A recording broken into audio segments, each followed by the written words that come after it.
नमस्कार, मैं हूं संदीप चौधरी। आज सबसे बड़ा सवाल में मैं बात करने वाला हूं छूने की। Touch, human touch. कमाल की ताकत होती है इसमें। जब आप अपने बेटे या बेटी को, अपनी पत्नी को, अपनी प्रेमिका को, अपनी बहन को, या आपके माता पिता आपको, या कोई दोस्त छूता है, झप्पी देता है, प्यार की आलिंगन होता है, तो वो अद्भुत आनंद देता है, सुकून, एक संतोष मिलता है। पर यही छूना बदनियती से किया जाए, जोर जबरदस्ती की जाए, हवस छिपी हो उस छूने में, तो ये सीधे सीधे जुर्म होता है। और ये मैं क्यों कह रहा हूं? आज 14वां दिन है। हमारे पहलवान, हमारे देश की आन बान शान धरने पर बैठे हुए हैं, जंतर मंतर में, देश के दिल, राजधानी दिल्ली के जंतर मंतर में। एफआईआर दर्ज हुए 8 दिन हो गए हैं। 28 अप्रैल को यह एफआईआर दर्ज हुई थी। दर्ज इसलिए हुई क्योंकि सुप्रीम कोर्ट का डंडा चला। शिकायत तो उससे 1 हफ्ते पहले 21 अप्रैल को दर्ज कर दी थी, लिखवा दी थी। 7 महिला पहलवानों ने, इनमें से एक नाबालिग थी। अब 2 एफआईआर हैं, एक पॉक्सो के तहत और एक यौन उत्पीड़न की, यौन शोषण की। अब आज के इंडियन एक्सप्रेस अखबार ने एक बेहद ही गंभीर रिपोर्ट छापी है। यह रिपोर्ट क्या कहती है कि जो 21 अप्रैल को लिखित शिकायत दर्ज की थी 7 महिला पहलवानों ने, उसमें ग्रोपिंग, जबरदस्ती छूना, इनअप्रोप्रिएट टचिंग, आपकी बिना इजाजत लिए बदनियती से छूने की कोशिश, और साथ ही साथ शारीरिक कांटेक्ट, 2 पहलवानों की शिकायतें खंगाली हैं इंडियन एक्सप्रेस ने, जिसमें शारीरिक ही नहीं, किस तरह से मानसिक शोषण होता था इन पहलवानों का। बृजभूषण शरण सिंह, भारतीय कुश्ती संघ के अध्यक्ष द्वारा उनका खुलासा हो रहा है। अगर ये आरोप सही हैं तो आरोप क्या है? जो पीड़िता नंबर 1 है, यानी कि महिला पहलवान नंबर 1, उन्होंने क्या बताया कि 2016 में एक टूर्नामेंट चल रही थी। खाने की टेबल पर बृजभूषण शरण सिंह बैठा हुआ था। खिलाड़ी को भी न्योता दे दिया और उसके बाद उसकी ब्रेस्ट, यानी कि छाती, और उसके पेट पर हाथ सहलाने लगा। छाती, ब्रेस्ट और पेट पर। खिलाड़ी घबरा गई, डर गई, परेशान हो गई, डिप्रेशन में चली गई। वो टूर्नामेंट में हिस्सा लेने आई थी और ये टूर्नामेंट्स का ही जो सिलसिला है, ये एक नहीं 3 बार इस महिला पहलवान के साथ हुआ। 2018 में ऐसे जबरदस्ती झप्पी दे दी, कस के पकड़ लिया। यह जादू की झप्पी नहीं थी, यह हवस की झप्पी थी। यह उस महिला पहलवान का कहना है कि ऐसा पकड़े रखा और मुझे छोड़ने का नाम ही नहीं,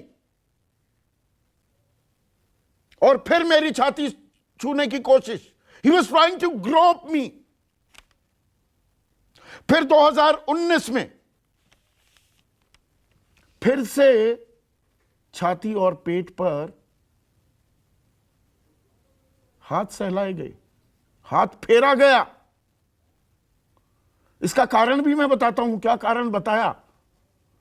पहलवान जब असहज हुई तो क्या बताया? आपके होश फाख्ता हो जाएंगे।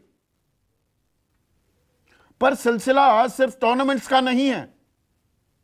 21 अशोक रोड पर, वही जंतर मंतर रोड के कोने पर, बृजभूषण शरण सिंह का सरकारी आवास है और इसी सरकारी आवास में भारतीय कुश्ती संघ का दफ्तर भी है। वहीं से बृजभूषण शरण सिंह का कुश्ती का साम्राज्य चलता है। और वहां 2 दिन बुलाया गया इस महिला पहलवान को, और बिना उसकी इजाजत पहले दिन उसके कंधे और उसकी जांग, देसी भाषा में जिसे सांथड़ कहते हैं, वहां हाथ फेरा गया। और दूसरे दिन छाती और पेट, और पूछा गया क्या कर रहे हो आप? ये डरी हुई, घबराई हुई, सहमी हुई महिला पहलवान वो ये कह रही हैं, हम इतने घबराए हुए थे, ऐसे भयभीत थे कि कुछ बोल दिया टूर्नामेंट से बाहर कर देंगे, कैंप में नहीं बुलाएंगे, करियर चौपट हो जाएगा। पर पूछ ही लिया ये क्या कर रहे हो? तो मालूम है बृजभूषण शरण सिंह क्या कहता है? ब्रीदिंग पैटर्न चेक कर रहा हूं, सांसों की लय। ब्रीदिंग पैटर्न के एक्सपर्ट हैं बृजभूषण शरण सिंह। वो कोच हैं, वो ट्रेनर हैं, वो फिजियो हैं। अरे भाई अध्यक्ष हो, अध्यक्ष वाला काम करो। एडमिनिस्ट्रेशन का, प्रशासन का काम है, संघ को चलाओ। इंटरनल कंप्लेंट कमेटी तो बनाई नहीं, जबकि कानून ने ऐसी कमेटी का होना लाजमी कर दिया था 2013 में। ब्रीदिंग पैटर्न चेक कर रही है।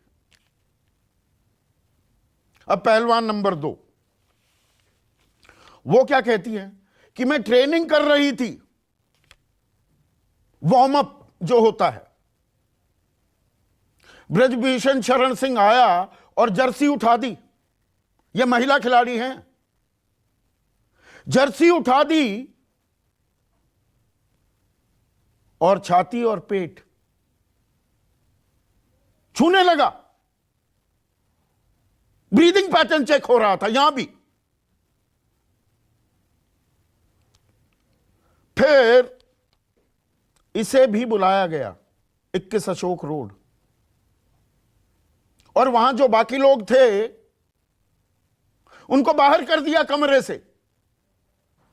और महिला पहलवान की बात माने तो वहां जोर जबरदस्ती की, ग्रोपिंग की, जबरदस्ती छूने की कोशिश की।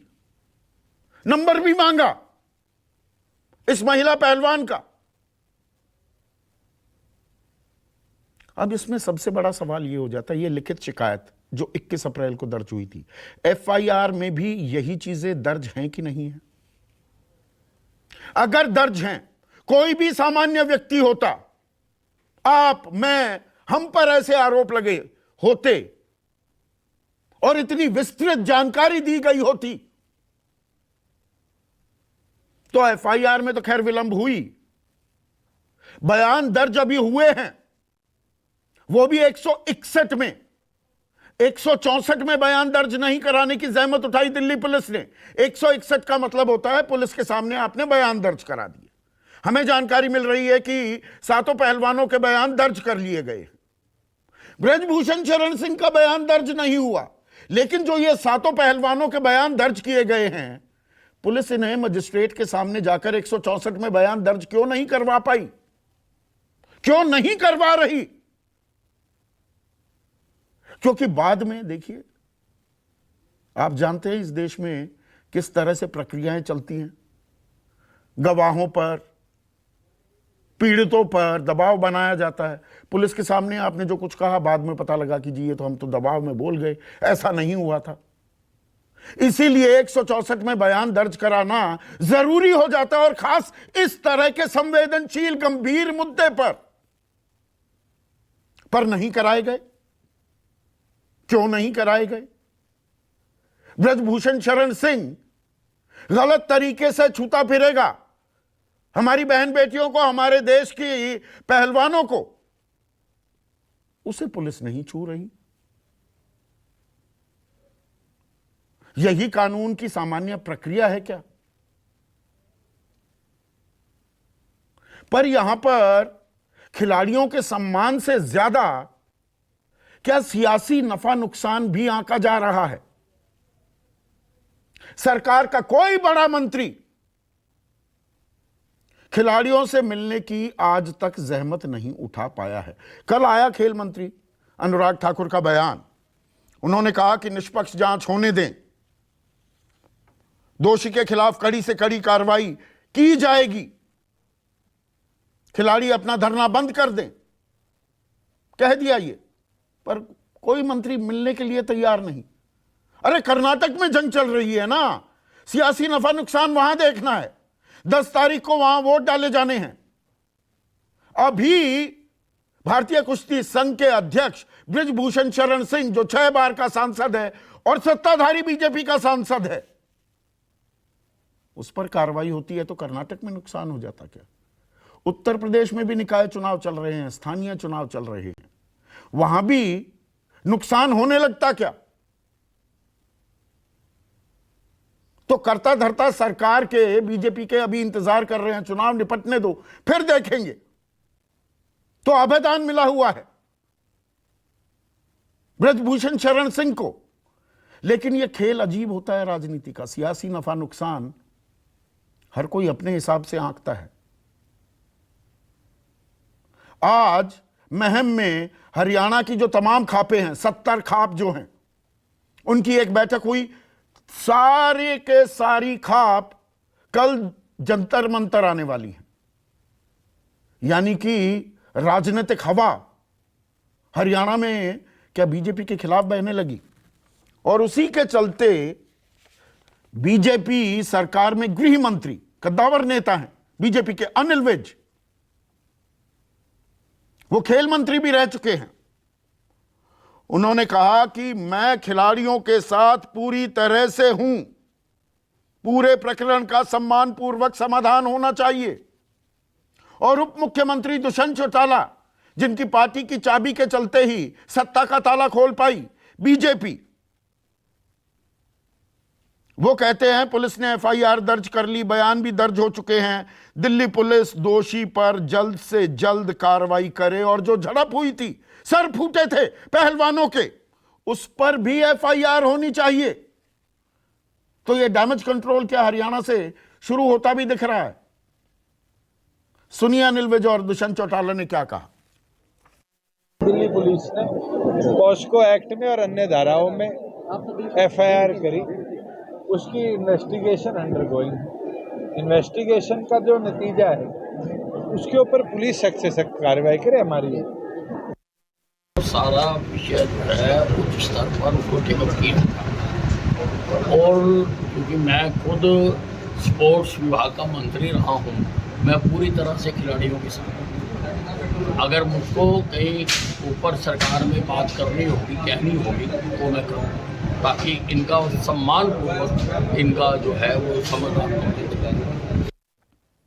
ऐसे में आज का सबसे बड़ा सवाल, पहलवानों को गलत छुआ, ब्रजभूषण तो पुलिस छुएगी, और खिलाड़ियों का सम्मान वर्सेस सियासी नफा नुकसान, ये भी एक समानांतर धारा चल रही है क्या? जंतर मंतर से 14 दिन से वहां डटी हुई है। संगीता फोगाट मेरे साथ जुड़ गई हैं। एक और भारत की स्टार एथलीट रही, मैराथन में जलवे थे इनके, doctor Sunita Godara, international volleyball player रह चुकी हैं। Jagmati Sangwan, and 2 of the finest police officers we've had in the country, Yashovardhan आजाद और मीरन बोरवनकर, इस चर्चा में मेरे साथ जुड़ चुके हैं। संगीता, ये जो लिखित शिकायत 21 तारीख को दर्ज कराई गई थी, उसमें जो कहा है इन 2 पहलवानों ने, और इंडियन एक्सप्रेस ने इसे छापा है, रूह कांप जाती है। जी। उस मंजर की कल्पना करके ही कि इन खिलाड़ियों पर क्या बीती होगी, डिग्गी बिल्ली बनी हुई भागती फिरती होंगी। आपको एफआईआर भी दी है, पॉक्सो के तहत एफआईआर तो आपको नहीं दी गई, उसकी कॉपी। दूसरी एफआईआर में क्या ये चीजें बाकायदा दर्ज की गई हैं, या ये बस शिकायत दे दी, एफआईआर में इनका जिक्र नहीं है?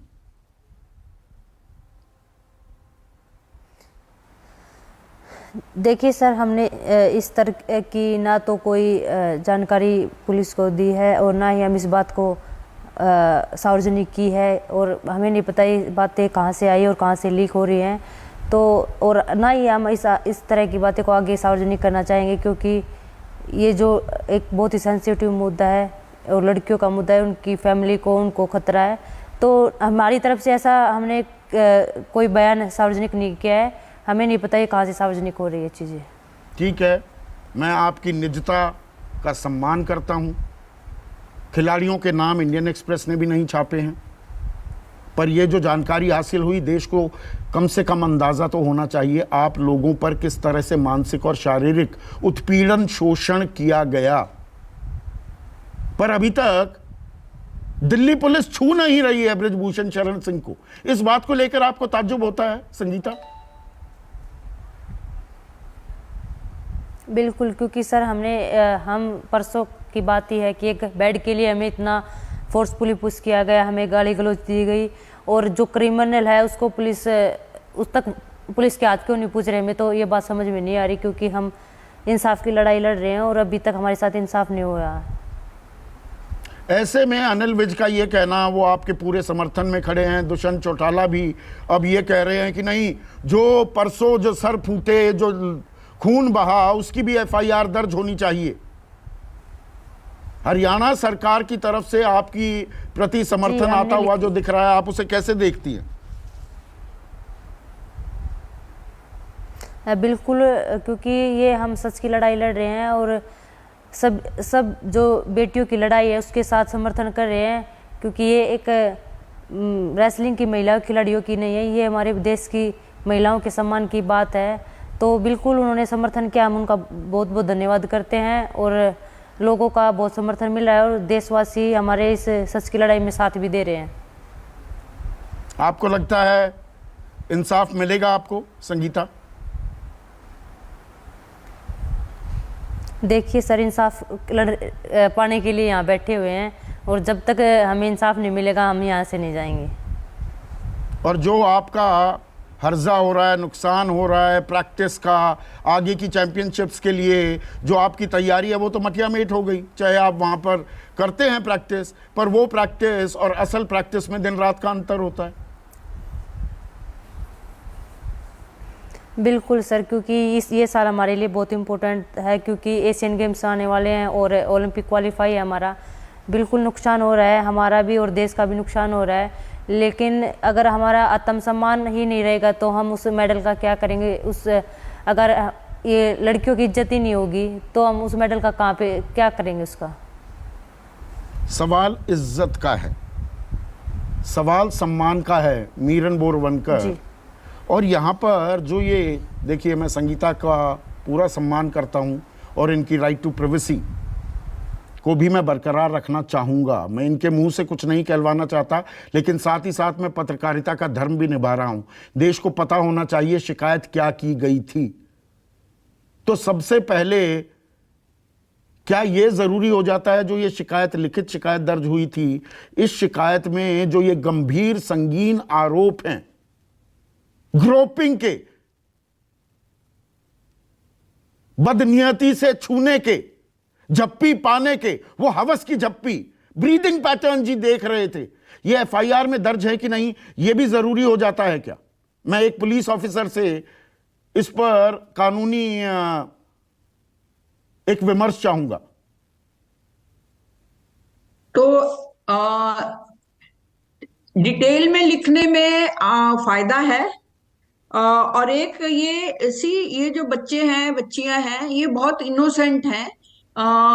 दबाव के अलावा ये इन्वेस्टिगेशन में खुद को अगर कॉन्ट्राडिक्ट कर गई तो उसका भी आरोपी को, ब्रिजभूषण को बहुत फायदा होगा। इन लड़कियों को अलर्ट रहना पड़ेगा, जैसे कि जो 161 में स्टेटमेंट दे रही हैं और जो ये बता रही हैं कि हमारे साथ ऐसा ऐसा हुआ।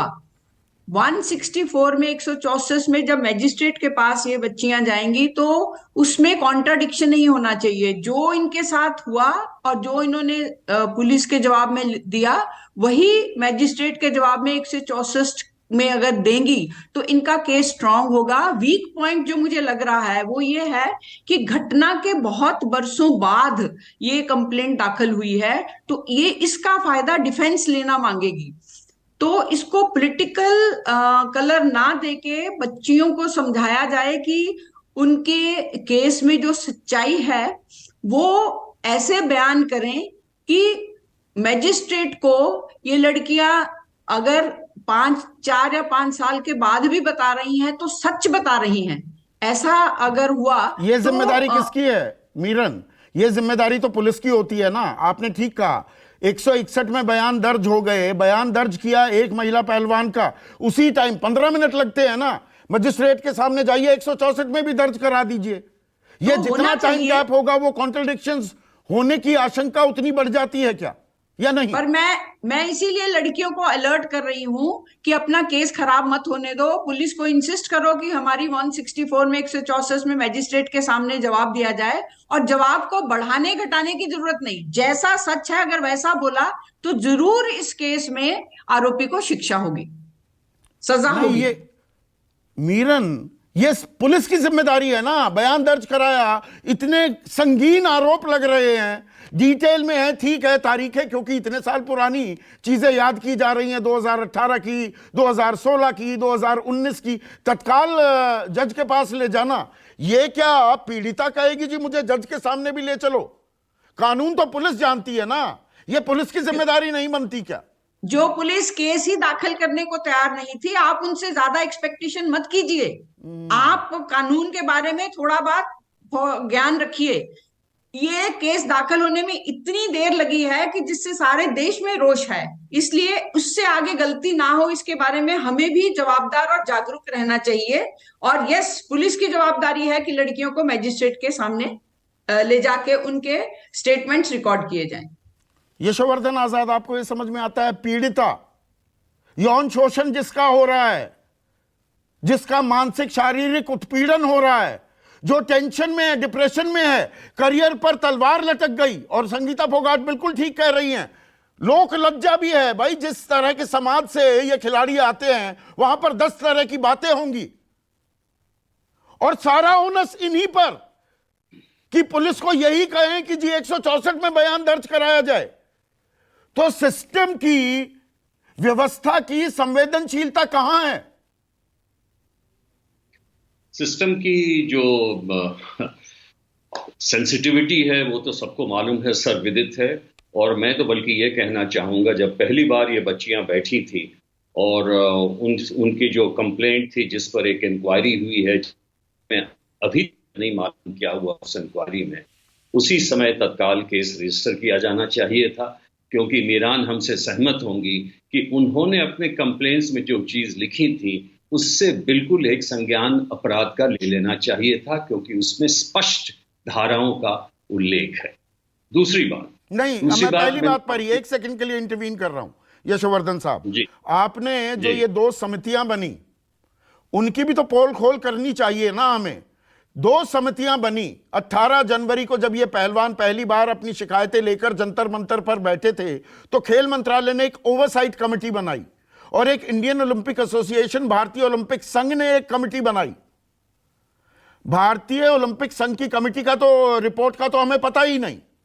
खेल मंत्रालय की ओवरसाइट कमेटी ने जो रिपोर्ट दी उसमें यह तो कहा कि इंटरनल कंप्लेंट्स कमेटी नहीं बनाई गई है भारतीय कुश्ती संघ में, जो होना लाजमी था। पर ब्रजभूषण शरण सिंह को लेकर कोई जिक्र मात्र भी, लेश मात्र भी जिक्र नहीं है। और यही बातें जो मेरी जानकारी है, इन महिला खिलाड़ियों ने इन दोनों कमेटी के सामने भी यही बातें कही थी। एमसी मेरी कॉम, वहां पर बबीता, ये सब फूट फूट कर, फपक कर रोने भी लगी थी इनकी पीड़ा सुनकर। मैं इसलिए तो आपको कह रहा हूं कि जो पहली शिकायत जो गई थी उस पे इतनी लंबी चौड़ी इंक्वायरी करने के बजाय सीधा उस केस को पुलिस को दे देना चाहिए, क्योंकि उसका कारण ये है कि इन्होंने सारे स्पोर्ट्स एसोसिएशन 16-30 में से जो हैं उसमें से उन्होंने उल्लंघन किया है सुप्रीम कोर्ट के मैंडेट का, और इंटरनल कंप्लेंट कमेटी नहीं बनाई थी।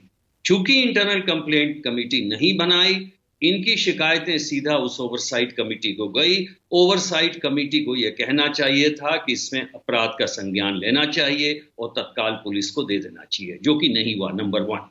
नंबर 2, जब ये प्रकरण बाद में पुलिस को गया, मैंने पहले भी आपके कल ही कहा था इसके हमारे डिस्कशन में कि 164 के बयान बहुत ही जरूरी है। देखिए, 2 चीजें हैं, मीरान ने भी इसके बारे में रेफर किया है कि एक तो हम मेंसरिया देखते हैं कि भाई क्या है, इंटेंट क्या है, कारण क्या है, मंशा क्या थी, कुछ और हो सकता है। दूसरी बात यह है कि इतने देर के बाद जो रजिस्ट्रेशन हुआ है उसका कारण क्या है। अगर उसका जस्टिफिकेशन बिल्कुल है, आप देखिए मी टू मूवमेंट में पूरे वर्ल्ड में 14-14 साल के बाद सजा मिल रही है। तो इन बच्चियों ने जो कहा है, और इन्होंने कहा था, नहीं, दुनिया की बात छोड़िए, एमजे अकबर को इस्तीफा देना पड़ा था, यहां पर भी मी टू मूवमेंट चली थी। और एमजे अकबर जो केंद्रीय मंत्री थे, बड़े वरिष्ठ, वो पत्रकार भी रहे, अपने जमाने के बड़े संपादकों में से एक थे, उन पर जो आरोप लगे उसका संज्ञान तो ले लिया था सरकार ने, यहां क्यों नहीं संज्ञान लिया जा रहा? दूसरा, मैं ये कह रहा था कि इन्होंने बड़े सटीक कारण दिए थे क्यों इन्होंने, जैसा मीरान ने सही प्रश्न पूछा कि इसमें थोड़ी सी जो देर हुई है उसका डिफेंस फायदा उठाएगा। इसका अगर ये स्पष्ट कारण दें कि ये नई बच्चियां जो एक भी टूर्नामेंट अभी खेलने वाली हैं, उनमें क्या हिम्मत आएगी कि इतने बड़े आदमी के खिलाफ ये करना। और बिल्कुल यही कारण विदेश में भी दिया गया था कि नई एक्ट्रेसेस जो थी, उन्होंने कहा हमारा पहला रोल था, हम किस समय उसके खिलाफ बयान दे सकते थे। और ये कारण बहुत ही जबरदस्त है, बहुत ही सटीक है, और इसलिए मैं चाहता हूं कि जब भी मजिस्ट्रेट के सामने बयान हो, जल्द से जल्द होना चाहिए ना, तत्काल होना चाहिए, बल्कि यशवर्धन आजाद, ये तो सबसे पहले करना चाहिए था पुलिस। अब दूसरा पहलू ये, ब्रजभूषण शरण सिंह से पूछताछ ही शुरू नहीं हुई। और कमाल की बात यह है, आप पर भी यशवर्धन आजाद या मुझ पर ये आरोप लगते, फर्ज कीजिए, मैं एक हाइपोथेटिकल सवाल पूछ रहा हूं, तो एंटिसिपेटरी बेल के लिए तो अप्लाई करते ना आप सीधे, या मैं भी करता?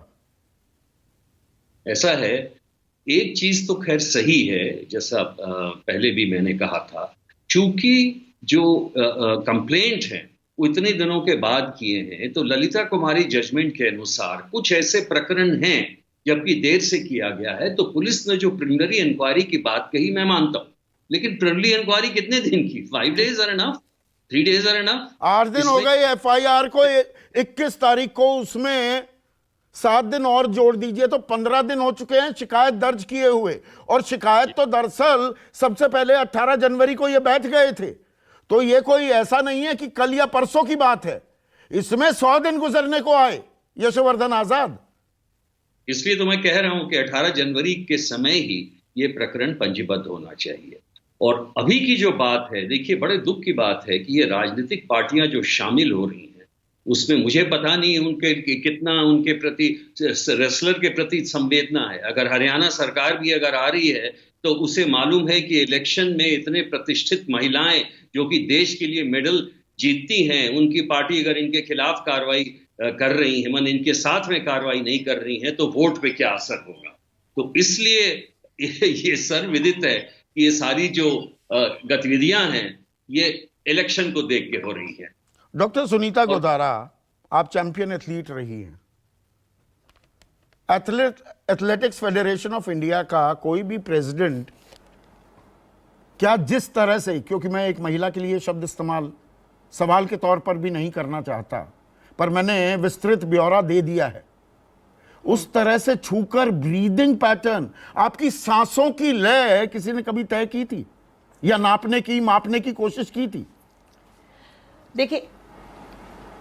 देखिए, पहली बात तो जो कुछ आपने कह दिया मैं उसको रिपीट नहीं करूंगी, लेकिन ये सारा कुछ जो है ना वो हैरेसमेंट 3 तरह से होता है। एक आपका शारीरिक हो गया, वो जो किया ब्रजभूषण ने, और दूसरा होता है मानसिक जो अभी इन रेसलर्स का हो रहा है। और ये जो हैरेसमेंट है, इसमें जब ये फिजिकल, मेंटल और इमोशनल हैरेसमेंट होता है, उसमें जो कुछ इसने किया है, ऐसा हर फेडरेशन में, हर स्पोर्ट्स में कहीं ना कहीं कभी ना कभी होता रहता है। लड़कियां, जो यंग लड़कियां होती हैं, जो टैलेंट सर्च प्रोग्राम से आती हैं, बेचारी गरीब घरों से आती हैं, और वो वहां पर हॉस्टल में रह रही होती हैं, स्पोर्ट्स हॉस्टल में, उनके साथ भी कुछ के साथ ऐसा होता रहता है। कई कॉम्प्रोमाइज हो जाती हैं, कई अपने इन दमखम रेसलर्स की तरह आवाज उठाती हैं। और मैं तो कहूंगी कि ये अब तो उठाई इन्होंने आवाज, क्योंकि देखिए विनेश ने भी साफ कहा कि हम पहले कंपटीशन कर रहे थे, इनको भी यही डर था कि कहीं इनका सिलेक्शन ना रुक जाए, कहीं इनको कैंप से ना निकाल दिया जाए। और यही लड़कियों की सबसे बड़ी प्रॉब्लम होती है स्पोर्ट्स में, और उसी का फायदा उठाते हैं ये अधिकारीगण। ये तो ब्रजभूषण शरण सिंह ने सुनीता गोदारा कुछ दिन, एथिकल कमीशन नहीं है। अगर सरकार, एक सेकंड, सुनीता गोदारा कुछ दिन पहले एक निजी टीवी चैनल को इंटरव्यू देते वक्त ब्रजभूषण शरण सिंह ने खुद माना कि हाँ, एक बार एक महिला रेसलर आई, यस, वो अपने पिता से बात करना चाहती थी, मोबाइल फोन्स की कमी थी, मैंने अपना फोन दे दिया।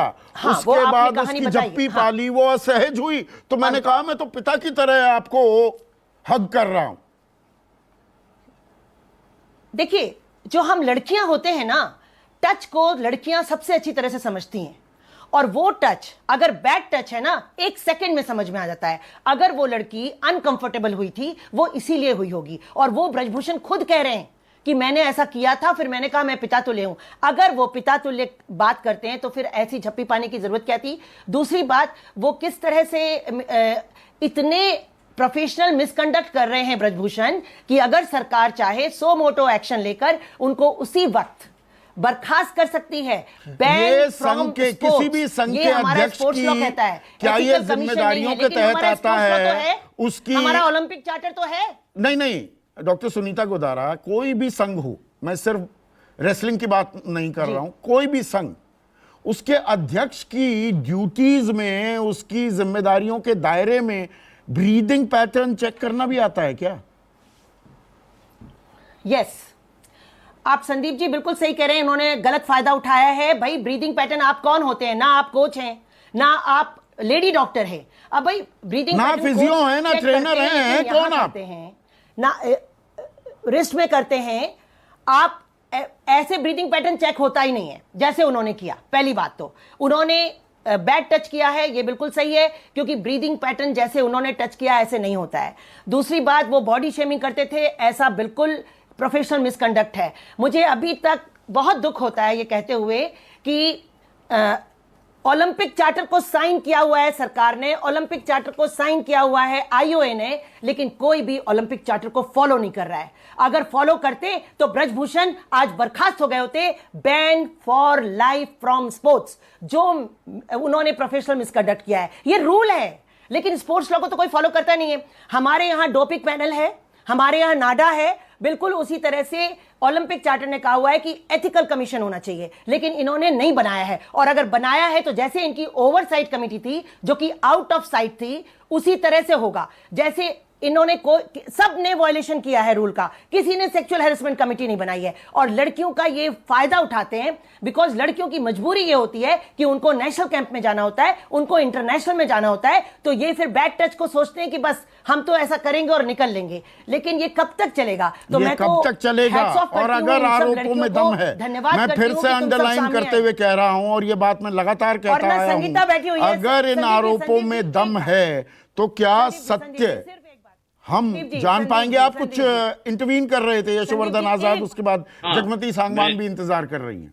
हाँ, मैं एक बात ये कहना चाहता हूँ, सुनीता गोदारा जी भी यहाँ पे हैं, कि एक डिस्कशन चैनल पे एक बहुत ही जानकार स्पोर्ट्स के पत्रकार चंद्रशेखर लूथरा ने ये भी कहा था कि ये जो चेयरमैन हैं, प्रेसिडेंट हैं रेसलिंग फेडरेशन के, जब भी ये टूर्नामेंट्स कहीं पे होते थे और महिलाएं जो रेसलर्स हैं वो जिस फ्लोर पे रहती थी उसी फ्लोर पे वो अपना कमरा भी चुनते थे।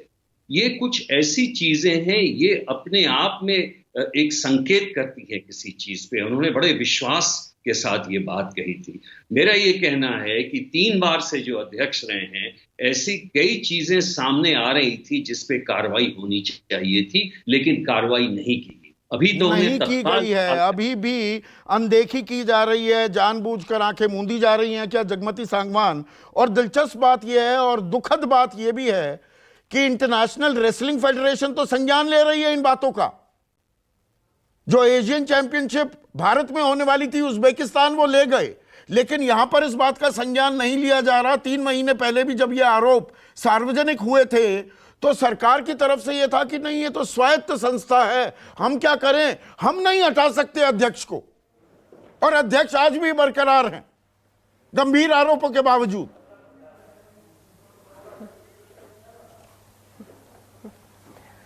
हाँ, देखिए संदीप, जब 18 जनवरी को कुश्ती खिलाड़ियों ने उनके ऊपर यौन शोषण के आरोप लगाए थे, तब तो ब्रजभूषण शरण की तरफ से यह कहा जा रहा था कि कोई कंप्लेनेंट तो आगे आ नहीं रही है, शिकायतकर्ता नहीं है सामने। अब शिकायतकर्ता भी सामने आ गई हैं, और शिकायत क्या है, कितनी घिनौनी शिकायत है कि उन्होंने लड़कियों की ब्रेस्ट पे हाथ फेरा, पेट पे हाथ फेरा। इससे तो इंटेंट जो है मोर देन क्लियर है, बहुत विजिबल है कि उन्होंने क्या, उनकी मतलब भावना थी उसके पीछे।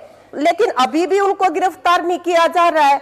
और ये जो इंटरनल कंप्लेंट्स कमेटी WFI ने अपने वहां पे बनाई नहीं थी, ये ओवरसाइट कमेटी ने भी स्थापित किया है, तो उनको अध्यक्ष पद से, WFI के अध्यक्ष पद से तो इसी आधार पे हटाया जा सकता है इमीडिएटली।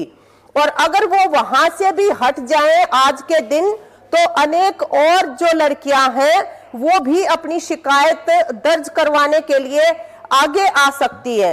अभी तो हालत ये चल रही है कि ये जो आरोप लगाए हैं खिलाड़ी लड़कियों ने, ये आज तो पूरी प्रेस में भी ये नहीं गए हैं, और जब वो पूरी मतलब अपनी बात कहेंगी, 164 के बयान होंगे, तो उसके बाद तो पता नहीं और भी क्या क्या निकल के आने वाला है। तो और साथ में ब्रजभूषण शरण कह रहा है कि अगर प्रधानमंत्री कह दे या गृह मंत्री कह दे तो मैं आज इस्तीफा दे दूं, तो इसका मतलब देश के प्रधानमंत्री और जो गृह मंत्री हैं वो उनको इस्तीफा नहीं देने दे रहे, वो उनको राजनीतिक संरक्षण दे रहे हैं। नहीं, इसमें राजनीति जो आपने शब्द इस्तेमाल किया जगमती सांगवान, देखिए मैंने दूसरा सवाल इसीलिए रखा, खिलाड़ियों का सम्मान वर्सेस राजनीतिक नफा नुकसान। कर्नाटक में चुनाव हैं, निकाय चुनाव चल रहे हैं, स्थानीय चुनाव चल रहे हैं उत्तर प्रदेश में, जहां से 6 बार के सांसद हैं ब्रजभूषण शरण सिंह। पर जो हरियाणा में अब नुकसान होता दिख रहा है, तो अनिल विज जो खुद खेल मंत्री रह चुके हैं वो कह रहे हैं मैं तो पूरी तरह से खिलाड़ियों के साथ हूं, सम्मान पूर्वक समाधान होना चाहिए। दुष्यंत चौटाला भी आ गए। ये बात और है कि उन्हीं के मंत्री संदीप सिंह पर भी ऐसे ही गंभीर आरोप लगे, वो मंत्री बने रहे, खेल मंत्रालय बस हटा दिया और कुछ नहीं हुआ। आज भी बने हुए हैं, हाँ आज भी बने हुए हैं वो, और उन्होंने उस लड़की का जीना हराम कर रखा है, उसके ऊपर जानलेवा हमला किया गया है, उसकी वर्क प्लेस के ऊपर उसके मकान मालिकों को भड़काया जा रहा है। और इधर भी यही काम करने का पूरा एक पैटर्न जो है वो सरकारी और पुलिस की कार्रवाइयों में महिलाओं के प्रति होने वाली यौन हिंसा में एक साफ दिखाई देता है कि जो भी अपराधी हैं उनको बहुत पर्याप्त समय दिया जाता है कि वो किसी भी तरह से जो कंप्लेनेंट्स हैं उनको डरा के, धमका के, फुसला के, लालच दे के या मतलब किसी भी तरह का दबाव डलवा के उनसे हथियार डलवा ले और वो शिकायत इसीलिए 161 में बयान दर्ज हो रहे हैं, 164 में क्यों नहीं कराए गए? यही सवाल मैंने तफसील से इसीलिए दोनों पुलिस अधिकारियों से पूछा जगमती।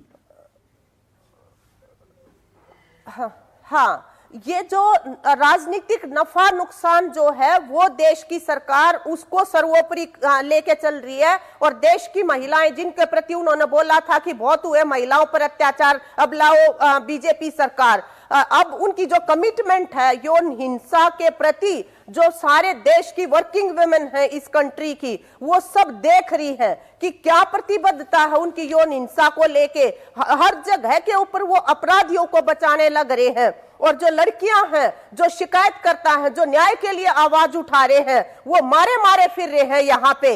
ये कौन सा देश को चलाने का तरीका है इनका? जो है 40-40 मुकदमे जिनके ऊपर दर्ज हैं अनेकों तरह के अपराधों के, वो तो इनके प्यारे बने हुए हैं। और जिन्होंने पूरी दुनिया के अंदर इस देश का झंडा फहरा दिया, उनको जो है सड़कों पे सोने के लिए मजबूर किया जा रहा है। और वो चारपाई भी लेके आ रहे हैं तो कह रहे हैं उसकी इजाजत नहीं है। और ब्रजभूषण शरण को इस चीज की इजाजत है कि वो आए दिन नए चैनल पे बैठ के बकवास करे वहां पे, और इतनी घटिया लैंग्वेज बोले वो आज तक हमने किसी की वो सुनी भी नहीं है, किसी अन्य के मुंह से। उसी से लगता है कि वो जो यौन हिंसा के बिल्कुल। जी कई बार क्या होता है कि आपको एडिटोरियल कॉल भी लेनी होती है, और आज हम दोपहर में पूरे पशुपेश में थे कि जो ये तफसील से ब्यौरा दिया गया है, दो पहलवानों ने जो बताया है, लिखित शिकायत दर्ज कराई है कि उनके साथ क्या क्या हुआ, ये बताया जाए या नहीं बताया जाए। बहुत ही भारी, दुखी, व्यथित मन से, मुझे नहीं मालूम हमने सही एडिटोरियल कॉल ली या नहीं ली कि देशवासियों को, खैर वो इंडियन एक्सप्रेस में तो पहले ही छप चुका था, पर हमने जो ये बताया जाना चाहिए या नहीं, हमने ये पाया, पता होना चाहिए देश को क्या किया गया है। और मैं यहां संगीता और बाकी जितनी महिला पहलवान हैं, पूरे आदर से, सम्मान से, अगर उन्हें बुरा लगा है मैं माफी भी मांगने को तैयार हूं, पर सवाल यह है कि क्या ऐसा होने के बाद भी हमारा मन, हमारा मस्तिष्क ये सारा वृतांत उसे झकझोरता नहीं है क्या?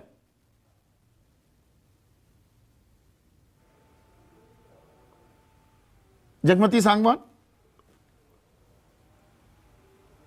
हाँ बिल्कुल, आप ये देखिए कि ये शब्द ही अपने आप में कितने शर्मनाक है कि कोई उभरती हुई खिलाड़ी कितनी एस्पिरेशंस के साथ, कितनी तमन्नाओं के साथ वहां पे आती है कि मैं देश का झंडा फहरा रही हूँ, और वहां पे जो अध्यक्ष है उस खेल संघ का, वो उसकी मतलब उसके कला पे नहीं, उसके शरीर को जो है उसको देख, उसके ऊपर उसकी रुचि है, उसके ऊपर नजर नहीं, हाथ भी है, ब्रेस्ट के ऊपर हाथ लगा रहे, पेट के ऊपर हाथ लगा रहे हैं। अरे इससे और ज्यादा प्रमाण क्या हो सकते हैं किसी व्यक्ति को अंडर करने के लिए? इस तरह का जो अध्यक्ष है उसको तो इमीडिएटली लाइफ लॉन्ग नहीं, और ये सिलसिला आज सिर्फ विदेश में या टूर्नामेंट्स में नहीं, डॉक्टर सुनीता गोदारा अपने घर में ही दफ्तर भी खोल रखा था और वहां बुलाया एक पहलवान को 2 बार, दूसरी पहलवान को जब बुलाया सारे लोगों को वहां से बाहर निकाल दिया, और फिर उसके साथ जोर जबरदस्ती की कोशिश की गई है दफ्तर में। जब देखिए, पहली बात तो ये है कि ये सब जो कुछ हो रहा है ये एफआईआर में जा चुका है, सुप्रीम कोर्ट कह चुका है कि आप अब ट्रिब्यूनल कोर्ट में जाएं या लोअर कोर्ट में जाएं। तो इस समय क्यों नहीं सरकार संज्ञान ले लेती, या आईओए, इंडियन ओलंपिक एसोसिएशन क्यों नहीं संज्ञान ले लेता? 30 साल से हम इस एथिकल कमीशन के लिए, जब नाडा, हमने ड्रग अब्यूज के खिलाफ आवाज उठाई थी तो नाडा पैनल बना, और अब हम कल ही मैंने स्पोर्ट्स मिनिस्टर को लिखा है पूरा लेटर, वो मैंने बजरंग पुनिया के फेसबुक पे भी पोस्ट किया है, बहुत जगह पोस्ट किया है कि भाई एथिकल कमीशन आपका कहां है? एथिकल कमीशन चाहे तो वो ट्रिब्यूनल कोर्ट की तरह वर्क करता है, वो ओलंपिक चार्टर ने उसको वो अधिकार दिए हुए हैं कि वो चाहे तो इनको बिल्कुल लाइफ लॉन्ग स्पोर्ट्स से बैन कर दे। पहली बात तो भाई आपका नेता होगा, आपका दबंग नेता होगा, उसको संभाल के रखो आप, लेकिन स्पोर्ट्स में रहने का उसको कोई अधिकार नहीं है। स्पोर्ट्स में रहने का अधिकार है क्या? और अगर ये आरोप सही हैं, पर संगीता, 2 पुलिस ऑफिसर्स ने जो दरअसल आपको सलाह भी दी, मेरे सवालों के जवाब भी दिए, क्या आप समझ पा रही हैं ये लड़ाई बहुत लंबी है, बहुत कठिन है, और ये कानूनी दंगल में भी आप अब जोर आजमाइश करनी पड़ेगी, बहुत सारी चीजें आपको भी संज्ञान लेना पड़ेगा कि 161 में बयान दर्ज हो गए हैं तो 164 में कराने के लिए दबाव भी बनाना पड़ेगा। अगर ये कठिन है, ये कानूनी दंगल भी है, क्या इसका अब आपको एहसास हो गया है संगीता? बिल्कुल सर, क्योंकि जब हम धरने पे आए थे पहले स्टार्टिंग में, तो हमें लगा था कि मोदी जी ने जो बेटी बचाओ बेटी पढ़ाओ का नारा दिया, तो हम बेटियों की आवाज़ सुनेंगे और हमारे साथ इंसाफ होगा। लेकिन खेल मंत्रालय ने जैसे ओवरसाइट कमेटी बनाई, उसमें लड़कियों ने बयान दर्ज कराया, उसके बाद टाला गया, ना तो रिपोर्ट सबमिट की गई, ना हमें बताया गया कि रिपोर्ट में क्या आया है। तो जिस तरह से ये लड़ाई चल रही है 4-5 महीने से, और हमें पता है कि और भी संघर्ष करना पड़ेगा, लेकिन हम उसके लिए डट के लड़ने के लिए तैयार हैं और करते रहेंगे जब तक इंसाफ नहीं मिलेगा, क्योंकि ये इंसाफ की लड़ाई और सच की लड़ाई है सर। ये आपके जो देश, जो लोग आप पर एतबार कर रहे हैं, भरोसा कर रहे हैं, उनके भरोसे की भी अग्नि परीक्षा है कि आपके आरोप सच्चे हैं कि नहीं है। संगीता, इस बात का भी एहसास है ना आपको? बिल्कुल सर, सच की लड़ाई है और सच बोल रहे हैं, इसीलिए यहाँ पे डटे हुए हैं, और जितने दिन भी ये लड़ाई चलेगी ना, हम लड़ते रहेंगे। मीरन, आखिरी सवाल आपसे और यशोवर्धन आज़ाद से आपसे शुरू करता हूं। जो मैंने सवाल भी पूछा था, अब उसे आखिरी सवाल भी बना रहा हूं। पहलवानों को तो गलत छुआ, अगर हम इन आरोपों को सही माने, पुलिस ब्रजभूषण शरण सिंह को छुएगी? कब छुएगी? क्यों नहीं छुएगी? सारा देश देख रहा है इसको। इनफैक्ट इतनी शर्मनाक परिस्थिति है, एफआईआर जो पहले दिन दाखिल होना चाहिए था, उसको दाखिल करने के लिए लड़कियों को सुप्रीम कोर्ट तक जाना पड़ा। तो जरूर उनको ब्रजभूषण को अरेस्ट होगी, केस चार्जशीट होगा। और इस केस में क्योंकि लड़कियां सच बोल रही हैं, उनके जो मैंने ऑब्जर्व किया है, मैं इस न्यूज को और इस एपिसोड को पूरे को फॉलो कर रही हूँ, इनको जरूर सजा मिले, ये लेके आएंगी लड़कियां। एक तो सच बोल रही हैं, दूसरा ये ठाम है अपनी भूमिका पे, इनको कोई हेर फेर करने की जरूरत नहीं है, ये किसी भी दबाव के अंडर नहीं आएंगी। इनफैक्ट देश जो है और देश की महिलाएं और लड़कियां, वो हमेशा के लिए इनकी आभारी रहेंगी कि ये बोली और ये चुप नहीं रही। मुझे बिल्कुल विश्वास है कि इस केस में आरोपी को सजा होगी। यशोवर्धन आज़ाद, पर दिक्कतें, बाधाएं लगातार की जा रही हैं। 3 महीने पहले आई, 18 जनवरी को कमिटियां बना दी, उसकी रिपोर्ट का हमने जिक्र कर ही लिया है।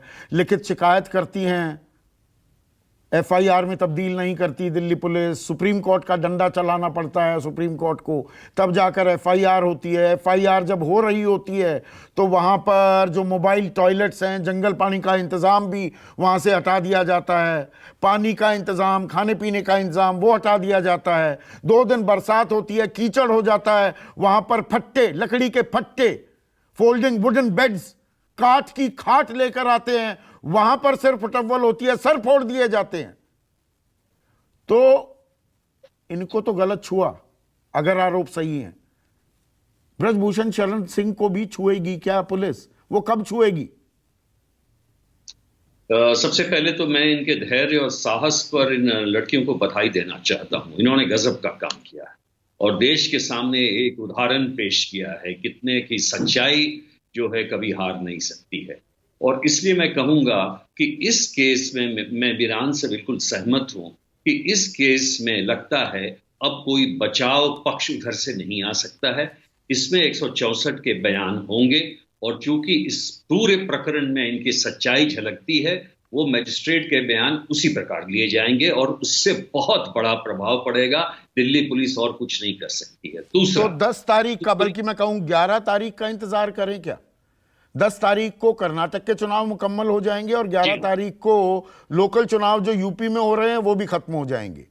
जी हाँ, तभी ये पहिया तेजी पकड़ता दिखाई देगा क्या? जी हाँ, वही एग्जैक्टली मैं कहने ही वाला था कि जब ये राजनीतिक इनकी सरगर्मी खत्म होगी, जब वोट का चक्कर खत्म हो जाएगा, तब ये कार्रवाई होगी। नंबर दो, सुप्रीम कोर्ट ने जो कहा है ये सही कहा कि देखिए एफआईआर तक बात थी, हमने रजिस्टर कर दिया, अब आप और कोर्ट्स को जाइए। लेकिन ये और कोर्ट्स को बहुत बल मिल जाएगा और मान लीजिए अगर किसी में भी कुछ में डिले होता है तो ये बच्चियां जा सकती हैं हाई कोर्ट में, लोकल कोर्ट्स में, जिन्हें इनमें जरूर समर्थन मिलेगा। और हाई कोर्ट तो ये पहलवानी के दंगल में जोर आजमाइश करने सपने लेकर उतरी थी। कानूनी दंगल में भी देश की पहलवान, हमारी बहन बेटियां फंस गई हैं। आरोप सही है या नहीं, ये बहुत गंभीर सवाल है अपने आप में। देश का समर्थन इसी बिना पर है कि वो खिलाड़ियों पर भरोसा करते हैं, भरोसे पर वो खरा उतरते हैं कि नहीं, और हमारी व्यवस्था खिलाड़ियों को सम्मान देती है क्या, क्योंकि ये कह रहे हैं ये सम्मान की लड़ाई है। इंतजार कीजिए। नमस्कार। सबसे बड़ा सवाल